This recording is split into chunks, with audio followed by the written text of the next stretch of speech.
Everyone, कैसे आप सभी। स्वागत करती हूँ आप सभी का आपके अपने यूट्यूब चैनल पर। आई होप आप सबकी सीटेट की प्रिपरेशन बहुत अच्छी चल रही होगी। आज की वीडियो में मैं आप लोगों के साथ में सीटेट के एग्जाम को क्वालिफाई करने के लिए कुछ ऐसी ट्रिक्स और कुछ ऐसी टिप्स आप लोगों के साथ में शेयर करने वाली हूँ, जो चीजें मैंने अपने एग्जाम के टाइम पर करी थी और जो चीजें मैंने अपने टाइम पर एनालाइज करी है कि हम सीटेट के एग्जाम को किस तरीके से फर्स्ट टाइम में क्वालिफाई कर सकते हैं। यानी कि अगर मैं मेरी बात करूं, मैंने ऐसी कौन कौन सी चीजें थी, कुछ ऐसी पॉजिटिव चीजें जिनको मैंने फॉलो किया था और कुछ ऐसी नेगेटिव चीजें जिसको मैंने अवॉइड किया था। किस तरीके से मेरी स्ट्रैटेजी थी, क्या मैंने फॉलो किया, क्या मेरी स्ट्रैटेजी थी, मेरी स्ट्रैटेजी ही आप लोगों के साथ में शेयर करूंगी, क्योंकि मैंने खुद ने ही जो है वो इस एग्जाम को फर्स्ट अटेम्प्ट में ही क्लियर किया है और ये बहुत ही इजी पेपर होता है। इस एग्जाम को क्वालिफाई करना कोई बड़ी बात नहीं होती है, बहुत छोटी बात है। अगर आप लोगों ने बीएड के फर्स्ट ईयर सेकंड ईयर, अगर आप लोग किसी में भी है, बीएड के फर्स्ट ईयर में भी है, सेकंड ईयर में भी है, तो भी आप इस एग्जाम को दे सकते हैं। और अगर आप लोगों ने बीएसटी किया है तो भी आप पेपर 1 सीटेट का दे सकते हैं। देखिए, सबसे पहले तो मैं अपनी स्ट्रेटेजी शेयर करूं, उससे पहले मैं आप लोगों को एक छोटी सी अपडेट दे दूं कि सीटेट के फॉर्म भरते टाइम में अगर आप लोगों को सीटेट के फॉर्म में अगर आप लोगों ने कुछ ना कुछ मिस्टेक कर ली है और अगर आप लोग उस मिस्टेक को ठीक करना चाहते हैं, यानी कि फॉर्म फिल करते टाइम में अगर आप लोगों ने अपना नाम, अपने फादर का नाम, आपकी कोई भी ऐसी इंफॉर्मेशन जो आप लोगों ने गलती से गलत कर ली है और अगर आप लोग उसको रिकरेक्ट करना चाहते हैं, तो देखिए सीटेट की वेबसाइट जो है, उन्होंने अपने फॉर्म फिलिंग का जो अपडेट जो है उन्होंने डाला है कि वो आप लोग फिर से जो है वो अपने फॉर्म को, जो आप लोगों ने फॉर्म फिल किया है उसको आप लोग रिकरेक्ट कर सकते हैं, यानी जो जो मिस्टेक्स जो है उसको आप लोग रिकरेक्ट कर सकते हैं। तो आज से ही रिकरेक्शन के लिए जो है वो स्टार्ट हो चुका है और 2 तारीख तक यानी 2 दिसंबर तक आप लोगों को मौका मिलेगा। तो आप लोग अभी से ही जो है अपने लैंग्वेज वाले पोर्शन को, या फिर ये बात मैं इसलिए बता रही हूँ क्योंकि बहुत सारे कैंडिडेट हैं जिन्होंने अपने लैंग्वेज वाले पोर्शन को ही सबसे पहले गलत भर लिया है। यानी कि वो हिंदी पढ़ना चाहते थे as a first language, English भर लिया, इंग्लिश पढ़ना चाहते थे संस्कृत भर लिया, उर्दू भर लिया, बहुत सारे लैंग्वेज में गड़बड़ हो चुकी है। तो इसीलिए बता रही हूँ, अगर आप लोगों ने लैंग्वेज वाले पोर्शन में गड़बड़ कर ली है तो आप लोग सबसे पहले तो उस चीज को ठीक कर लीजिए, और उसके अलावा भी अगर आप लोगों की कोई भी और मिस्टेक है तो उसको ठीक कर लीजिए। ये तो थी एक छोटी सी अपडेट। अब मैं आप लोगों के साथ में शेयर करूंगी स्ट्रेटजी। मैं वही स्ट्रेटजी बताऊंगी जो मैंने खुद ने फॉलो करी थी और फर्स्ट अटेम्प्ट में ही बहुत ही कम टाइम में, बहुत ही कम जो था वो बहुत कम टाइम देकर और बहुत ही कम तरीके से जो है, बहुत ही कम घंटों में मैंने पढ़ाई करके जो है वो अपने एग्जाम को क्वालिफाई किया है।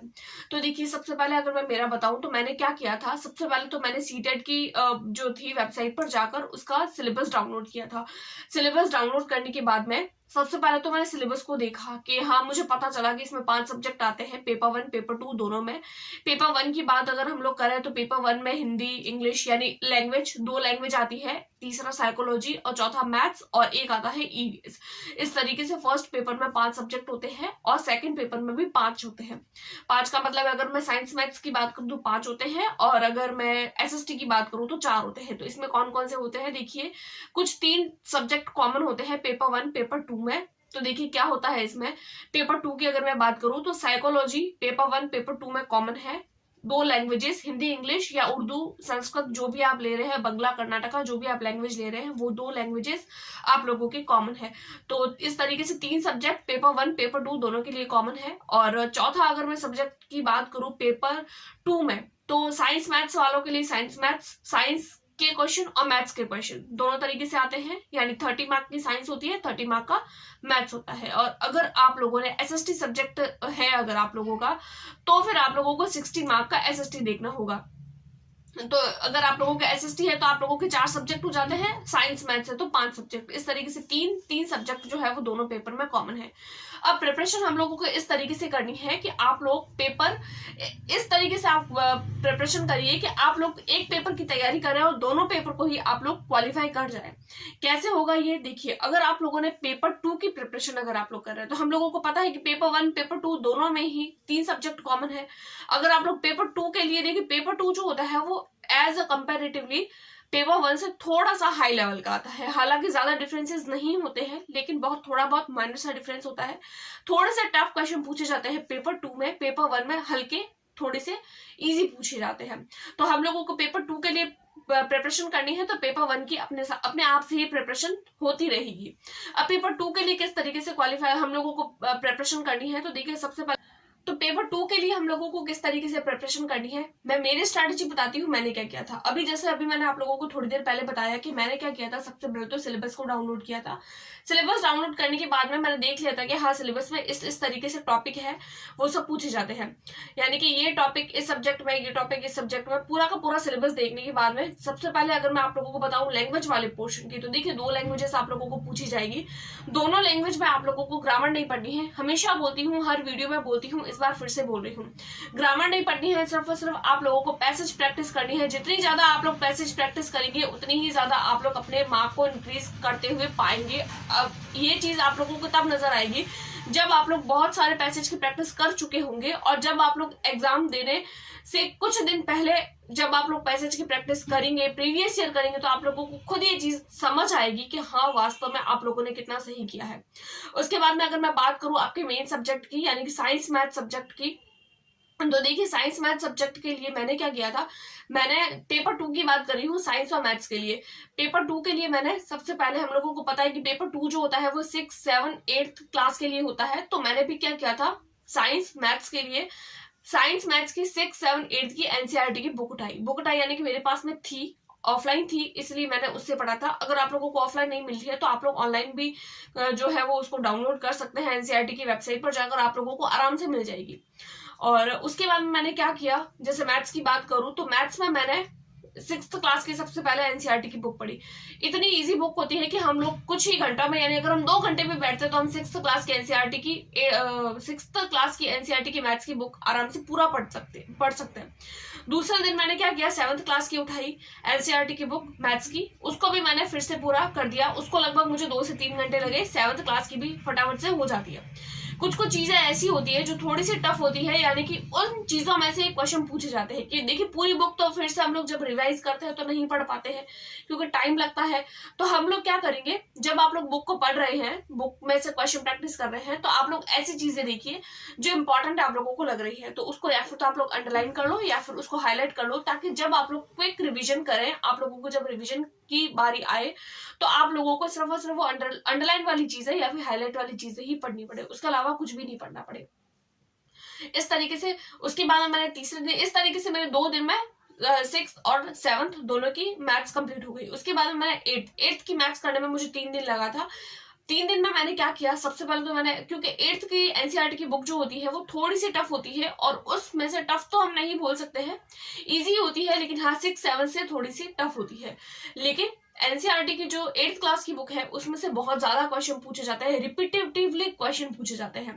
और रिपीटेटिवली क्वेश्चन पूछे जाते हैं, ये बात मुझे कब पता चली, जब मैंने प्रीवियस ईयर क्वेश्चन पेपर किए। देखिए प्रीवियस ईयर क्वेश्चन पेपर जो होता है वो करना बहुत ही ज्यादा इंपॉर्टेंट होता है सीटेट के एग्जाम के लिए। मैंने भी प्रीवियस ईयर किया था, बहुत बार नहीं, बहुत बार किया था, 1 बार नहीं, 2 बार नहीं, बल्कि बहुत ज्यादा बार किया था, 3 बार किया था। 3 से 4 बार आप लोगों को प्रीवियस ईयर करना है। हिंदी मीडियम के प्रीवियस ईयर क्वेश्चन पेपर तो आप लोगों को हर जगह पे मिल जाते हैं, लेकिन इंग्लिश मीडियम के प्रीवियस ईयर के क्वेश्चन आप लोगों को नहीं मिल पाते हैं। तो देखिए ओसवाल पब्लिकेशन की बुक है, आप लोग जो है वो उसको भी देख सकते हैं एक बार। बहुत सारे टीचर्स और बहुत सारे स्टूडेंट जो है वो रेकमेंड करते हैं ओसवाल बुक्स की बुक है सीटेट के लिए। पेपर 1 पेपर 2 दोनों के लिए आप लोगों को मिल जाएगी। मैं डिस्क्रिप्शन में उसका लिंक दे दूंगी, आप लोग एक बार जाकर चेकआउट कर लिएगा। बहुत ही अच्छी बुक है, मैंने पर्सनली उसको रिज्यूम किया है, इसलिए आप लोगों को बता रही हूँ। सारी चीजें जो है वो बहुत ही ज्यादा अपडेटेड फॉर्म में दी गई है, माइंड मैप दिया गया है, और बहुत ही अच्छी बुक है। आप लोग एक बार चेकआउट करिएगा, अगर आप लोगों को पसंद आए तो आप लोग उसको जरूर लीजिएगा, ताकि आप लोगों का टाइम वेस्ट नहीं हुए, आप लोगों को यहाँ वहाँ प्रीवियस ईयर के लिए दौड़ना नहीं पड़े। तो आप लोग प्रीवियस ईयर वहां से कर लीजिएगा। उसके बाद में अगर मैं बात करूं कि 8th क्लास की मैंने किस तरीके से एनसीईआरटी की बुक पढ़ी थी मैथ्स की, तो मुझे 3 दिन लगे थे एनसीईआरटी की 8th क्लास की बुक पढ़ने में। यानी कि मैंने जो थी इंपॉर्टेंट चीजें थी उनको हाईलाइट कर लिया था, और हाईलाइट करने के बाद में मैंने जब उसको रिवीजन किया था तो मुझे पूरी बुक फिर से नहीं पढ़नी पड़ी थी। उसके बाद में अगर मैं बात करूं साइकोलॉजी की, तो देखिए साइकोलॉजी वाले पोर्शन को मैंने किस तरीके से किया था। साइकोलॉजी के मैंने खुद ने यूट्यूब से पढ़कर ही नोट्स बनाए थे। आप लोगों को यूट्यूब पर ऐसे बहुत सारे चैनल मिल जाएंगे जो आप लोगों के लिए हेल्पफुल होंगे। मैं भी अपने नोट्स जो है वो आप लोगों के साथ में शेयर कर रही हूँ। 1-2 वीडियो मैंने पहले भी बनाई है, जब मैंने अपना एग्जाम दिया था तब भी मैंने आप लोगों के साथ में सीटेट के सीडीपी के नोट्स आप लोगों के साथ में शेयर किए थे, तो वो भी आप लोग देख सकते हैं। पुरानी वीडियो से आप लोग एक बार चेकआउट कर लीजिएगा चैनल पर जाकर। अभी की भी लेटेस्ट 3-4 वीडियो मैंने डाली है, आप लोग देखिएगा, वो मेरे ही नोट्स है, मैंने भी इन्हीं नोट्स को पढ़कर अपने एग्जाम को क्वालिफाई किया है। उसके बाद में बात करें हम लोग साइंस की, तो साइंस सब्जेक्ट को मैंने वैसे ही पढ़ा था जैसे मैंने मैथ्स को पढ़ा था, मैथ्स और साइंस को इक्वली। उसके बाद में मैंने किया था रिवीजन को जैसे आप लोग जितना ज्यादा रिवीजन करेंगे उतना ज्यादा आप अपने एग्जाम को अच्छे से क्रैक कर पाएंगे, सबसे अच्छे नंबर आप लोग ला पाएंगे। तो फिर यही कुछ बातें थी जो मैंने अपने एग्जाम के टाइम पर ध्यान रखी थी। मैं भी आप लोगों को बोलती हूँ कि आप लोग भी प्रीवियस ईयर कीजिएगा और सिलेबस को देखकर सब चीजें पढ़िएगा, और उसके अलावा आप लोग एनसीईआरटी को जरूर देखिएगा, एनसीईआरटी को मत भूलिएगा, क्योंकि अगर आप लोग एनसीईआरटी नहीं कर पाएंगे तो आप लोग भूल जाइए कि आप इस एग्जाम को क्वालिफाई कर पाएंगे। एनसीईआरटी पढ़िए और एग्जाम को फर्स्ट अटेम्प्ट में ही क्लियर करिए, यही मेरी एडवाइस है। और बहुत सारे टीचर्स भी आप लोगों को यही बोलेंगे, जब भी आप कोई दूसरे भी वीडियो देख रहे हैं तो भी आप लोगों को यही सुनने को मिलेगा कि एनसीईआरटी करिए। तो फिर आज की वीडियो में इतना ही। आई होप आपको मेरी वीडियो पसंद आई होगी, और मिलते हैं नेक्स्ट वीडियो में। इसके अलावा अगर आप लोगों की कोई भी क्वेरी है, कोई भी ऐसा डाउट है सीटेट को लेकर, तो आप मुझे जरूर कमेंट बॉक्स में करिए, मैं हो सकेगा तो उसका आंसर दे दूंगी। आई होप सो आप सबकी प्रिपरेशन अच्छी चल रही होगी। मिलते हैं नेक्स्ट वीडियो में, तब तक के लिए टेक केयर, बाय बाय।